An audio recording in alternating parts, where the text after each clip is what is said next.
welcome for another video on my channel. I am Toby, audio engineer at Simple Live Studio, and today I'm going to show you how to find the right starting point, or how to find a good starting point for the bass volume during the rough mixing phase. So let's dive right into the session. What we have here is a simple bass track and a couple drum tracks. The drum tracks have been programmed MIDI drums, but I have bound them down to audio files. This way I can treat them as they were originally recorded drums. And first of all, we're gonna add a drum mix bus, a stereo bus for the drums. Call that drums mix. And we need another mix bus for the bass, because we're gonna double the bass. Another group channel, in this time mono, because we want to keep the low end in mono. Call that bass mix. And a third group bus for the drums mix and the bass mix. This time in stereo, and call that pre-out. So as you can see, we start with all faders down. And let's do a quick rough mix for the drums. I like to start with the overheads to get a first idea what we have right here. Now bring in the kick, the snare, hi-hat, toms,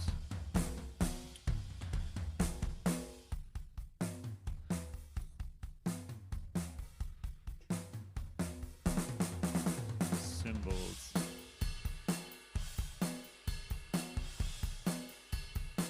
so now we want to take a look. The drums mix should not exceed -14 to keep a good amount of headroom. The drums mix down a little bit.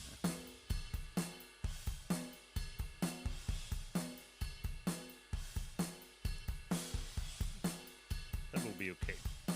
Sorry for the quick interruption of this video. Just wanted to use the chance to introduce our new partner, MusicStore from Germany. Most of the stuff you see here in my videos is available at MusicStore, and you can just use the links down in the description if you need anything from MusicStore. It won't cost you anything extra, but it will help the channel a lot to grow. And so thank you very much, and keep going with the video. So next we're gonna double the bass track. Call that one bass high and the other one bass low. So this way we have two separate bass tracks and can handle the low end of the bass and the high end separately.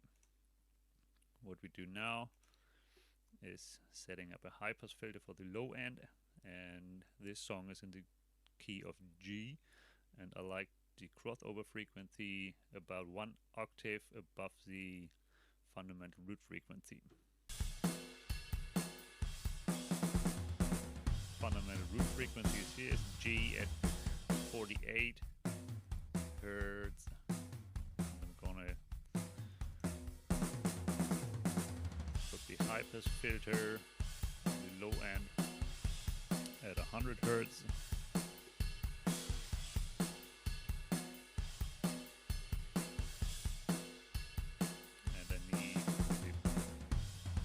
Bass track, the low pass filter at 100 Hz. This way we have the high end of the bass and the low end separately. Let's mute the drums for a moment, and now we can add on the low end of the bass a compressor. For example, I like to use the MV2. It's a very easy compressor. Just bring up the silent parts and bring down the louder parts. Bring them both together, which make the bass low end very consistent.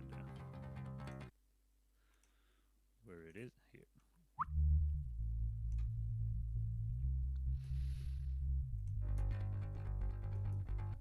Just for fun, let's put in bass amp on the high bass track, just to make it a little more gritty. There we go. Here's our bass track and our drums track. Now we want to bring them both together and find the right volume for the bass mix.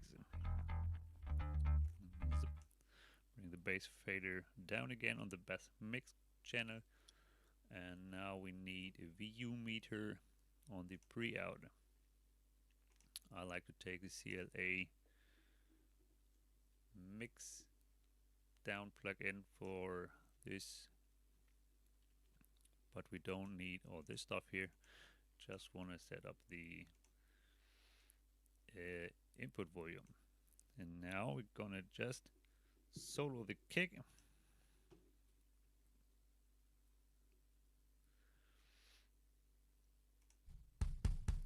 And I want the kick to peak at about -3 decibels in the VU meter. And this is why I like this plugin for this, because you can bring up the input volume.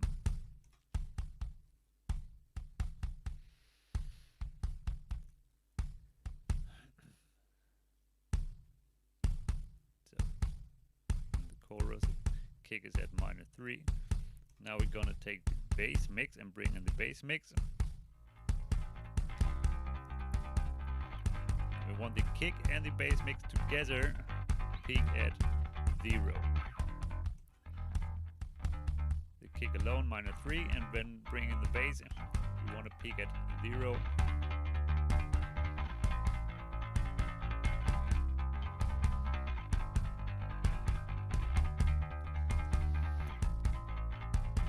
Take out the VU meter plug-in, don't need it any longer. So now bring it all together.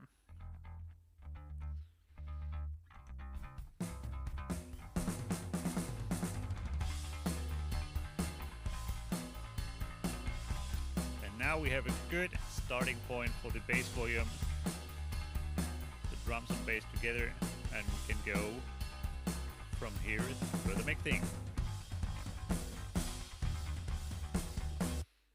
So, that's it. Thank you for watching. See you next time. If you liked what you have seen in the video, feel free to hit the thumb button and the abo button. Comment below if you have any ideas, any suggestions, and this will help the channel a lot. And thank you very much, and see you in the next video.